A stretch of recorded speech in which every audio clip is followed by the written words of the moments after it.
عیسیٰ علیہ السلام اس میں تھے، مجھے کہا ان کو سلام کرو، میں نے سلام کیا، سلام کا جواب دیا، انہوں نے مرحبا بالاخی الصالح والنبی الصالح کہا۔ پہلے آسمان پر حضرت آدم علیہ السلام سے ملاقات ہوئی، اور یہ اشارہ تھا جس طرح حضرت آدم علیہ السلام نے اپنے دشمن کی وجہ سے ہجرت کی ہے آسمان سے زمین کی طرف، جنت سے نیچے، تو آپ بھی اپنے دشمنوں کی وجہ سے مکہ سے مدینہ کی طرف ہجرت کر کے جائیں گے۔ یہ بڑے اسرار کا، بڑے رموز کا ایک سفر تھا، اور یہ سیر تھی۔ اور حضرت یحییٰ اور حضرت عیسیٰ علیہ السلام سے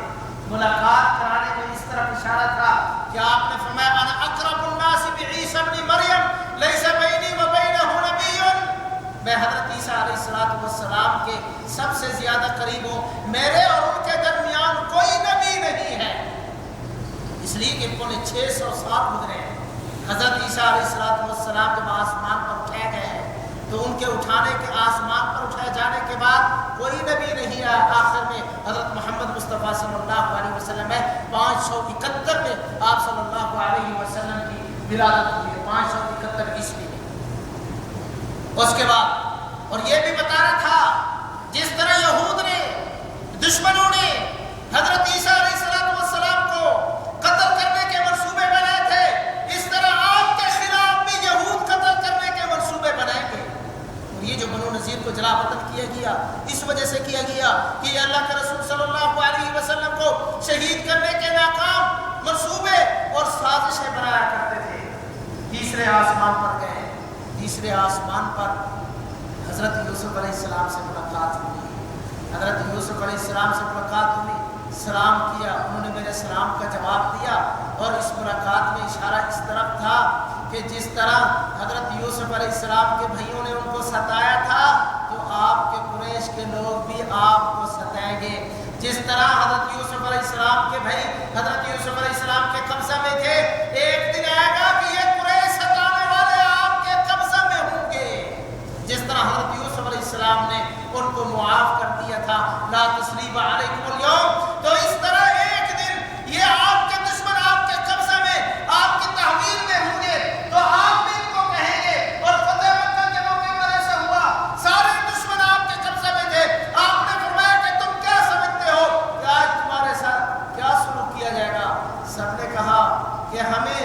آپ سے اس سلوک کی توقع ہے جو برتاؤ، جو سلوک حضرت یوسف علیہ السلام نے اپنے بھائیوں سے کیا تھا۔ آپ نے فرمایا اذهبوا وانتم طلقاء، جاؤ تم سب آزاد ہو، آج میں تم میں سے کسی کو کوئی ملامت نہیں کرتا۔ یہ اشارہ تھا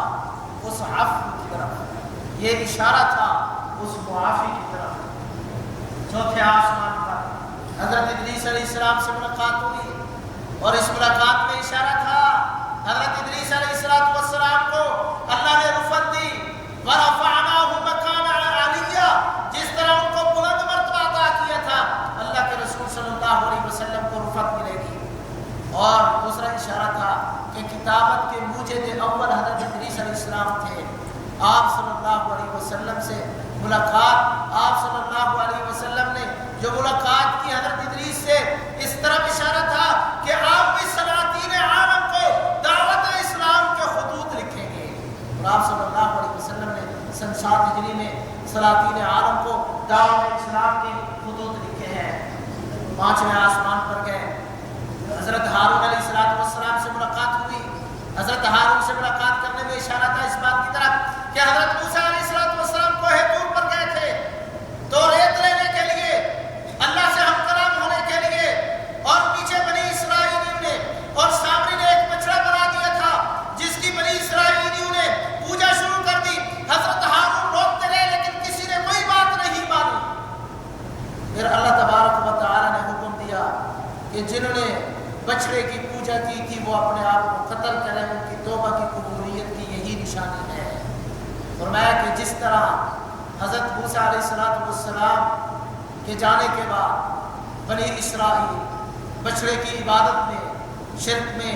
بت پرستی میں مبتلا ہو گئے تھے، حضرت ہارون منع کرتے رہے لیکن کسی نے ان کی بات کو نہ مانا، اور پھر اس کی سزا میں وہ مارے گئے۔ اس طرح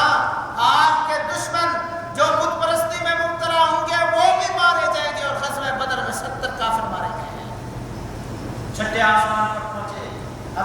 علیہ السلام سے ملاقات ہوئی اور اشارہ تھا اس بات کی طرف کہ اللہ تبارک و تعالیٰ نے حضرت موسیٰ علیہ السلام کو قوم عمالہ کا جباری ملک شام کو فتح کرنے کے لیے بھیجا تھا، اس طرح آپ بھی ملک شام کو فتح کرنے کے لیے بھیجے جائیں گے۔ اور آپ گئے تھے، آپ صلی اللہ علیہ وسلم کی زندگی کا جو سب سے آخری غزوہ تھا غزوہ تبوک، یہ رومیوں کے خلاف تھا اور اس غزوہ میں رومیوں کو شکست ہوئی۔ دولت الجنگل کے رئیس نے جزیہ دے کر آپ صلی اللہ علیہ وسلم سے صلح کی اور آپ صلی اللہ علیہ وسلم نے ان کی صلح کو قبول فرما لیا۔ اور جس طرح حضرت موسیٰ علیہ السلام کے بعد حضرت یوشع علیہ السلام نے ملک شام کو مکمل طور پر فتح کر لیا تھا، اسی طرح آپ صلی اللہ علیہ وسلم کی رحلت کے بعد خلیفہ دوم حضرت امیر المومنین حضرت عمر رضی اللہ تعالیٰ عنہ کے دور میں ملک شام مکمل فتح ہو جائے گا اور ہوا ملک شام سارا کا سارا مسلمانوں کے زیر نگین آ گیا تھا۔ ساتویں آسمان پر حضرت ابراہیم علیہ السلام سے ملاقات ہوئی، بیت المعمور جو فرشتوں کا قبلہ ہے اس کے ساتھ سہارا لگا کر بیٹھے تھے اور بالکل یہ خانہ کعبے کے محاذ میں ہے، خدا نخواستہ اگر وہ گرے تو سیدھا خانہ کعبے پر گرے گا، اور یہ وہ قبلہ ہے فرشتوں کا جہاں روزانہ 70,000 فرشتہ اس بیت معمور کا طواف اور عبادت کرنے کے لیے آتے ہیں، اور جو 70,000 ایک مرتبہ آئے ہیں قیامت تک دوبارہ ان کو باری نہیں ملے گی، موقع نہیں ملے گا۔ اتنی تعداد ہے، یہ اللہ کے لشکر ہے، اللہ کے لشکر کو اللہ کے سوا کوئی نہیں جانتا۔ بیت المعمور میں اللہ کے رسول صلی اللہ علیہ وسلم نے نماز ادا فرمائی، فرشتوں کو دیکھا، کوئی قیام میں کھڑا ہے، کوئی رکوع میں کھڑا ہے، کوئی سجدے میں ہے، کوئی قعود میں مستقل عبادت ہو رہی ہے۔ آپ صلی اللہ علیہ وسلم بیت المعمور سے اوپر سدرۃ المنتہا تک، سدرہ بیری کو کہتے ہیں، منتہا جے انتہا، کہ اوپر کی جو چیز آتی ہے وہ پہلے یہاں رکتی ہے، پھر نیچے جو ہے فرشتے اس کے امور کو انتظام کو سنبھال لیتے ہیں، نیچے جو چیز جاتی ہے وہ جا کر سدرۃ المنتہا تک آپ صلی اللہ علیہ وسلم آگے جانے لگے، اور سدرۃ المنتہا فرمایا کہ اس کی اللہ تعالیٰ نے اتنا خوبصورت بنایا ہے کہ اس کی خوبصورتی کو بیان کرنا انسان کے بس کی بات نہیں ہے۔ اس کے پتے، اس میں سونے چاندی کے پرندے اور ہر پتے کے ساتھ فرشتے اللہ کی تسبیح کر رہے ہیں، فرمایا اتنی خوبصورت، اور پھر اسی سدرۃ المنتہا کے پاس جنت ہے، عند سدرۃ المنتہا عندہا جنت المأویٰ، رہنے کی ہمیشہ رہنے کی جنت جو ہے وہ سدرۃ المنتہا کے پاس ہے۔ سدرۃ المنتہا سے اوپر جانے لگے، جبریل علیہ السلام رک گئے، میں نے کہا چلے، حضرت مہانی کے گھر سے لیا حتیم تک لے ہے، بیت المقدس تک ساتھ تھے، پہلا آسمان دوسرا تیسرا چوتھا پانچواں چھٹا ساتواں ساتھ تھے، بیت المعمور میں ساتھ تھے، سدرۃ المنتہا تک پہنچے، کہا یا رسول اللہ اب نہیں جا سکتا، اگر ایک قدم بھی جاؤں گا تو پر جل جائیں گے۔ اس سے معلوم ہوا کہ جس مقام پر نوری مخلوق کے سردار کی انتہا ہو رہی ہے،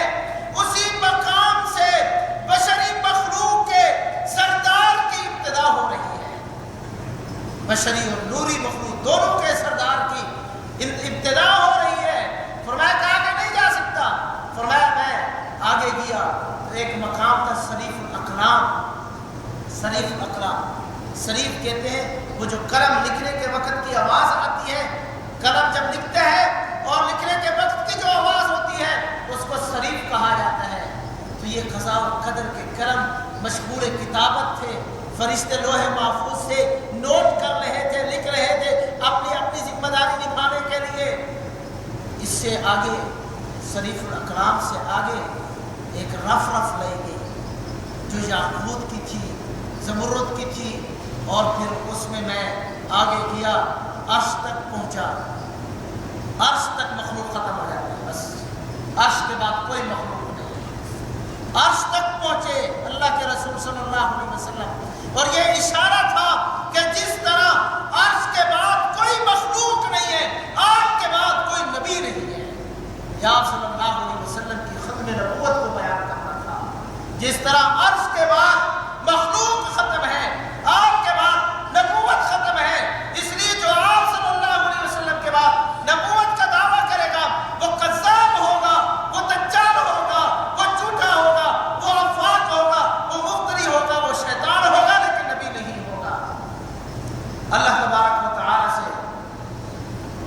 ہم کلامی ہوئی، دیدار بھی ہوا،